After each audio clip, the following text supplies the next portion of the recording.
अकोट नगर परिषदेत भाजपनं चक्क एमआयएमला सत्तेसाठी सोबत घेतलं। बहुमतासाठी भाजपनं अकोट विकास मंच स्थापन केला।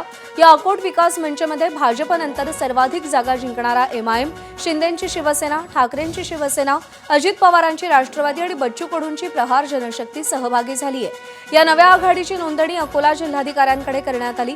भाजपचे नगरसेवक रवी ठाकूर या नव्या आघाडीचे गटनेते असणार आहेत। या आघाडीतील सर्वच पक्षाच्या नगरसेवकांना आता भाजपचा व्हीप पाळावा लागणार आहे। 13 जानेवारीला होत असलेल्या उपनगराध्यक्ष आणि स्वीकृत सदस्यांच्या निवडीमध्ये ही आघाडी एकत्रितपणे मतदान करेल। अकोटमध्ये भाजपच्या माया धुळे या नगराध्यक्षपदी विजयी झाल्या। मात्र 35 सदस्यांच्या नगरपालिकेत भाजपला बहुमत नव्हतं।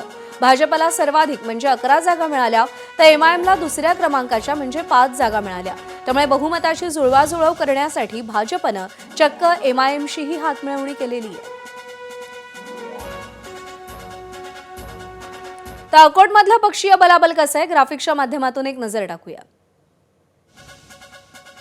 भाजप 11 जागी विजयी झालाय। एमआयएमच्या 5 जागा निवडून आल्या। शिंदेंच्या शिवसेनेची 1, ठाकरेंच्या शिवसेनेच्या 2 जागा, राष्ट्रवादीच्या 2 जागा, राष्ट्रवादी शरद पवार गटाची 1 जागा, प्रहारच्या 3 आणि एकूण 25 जागा आहेत।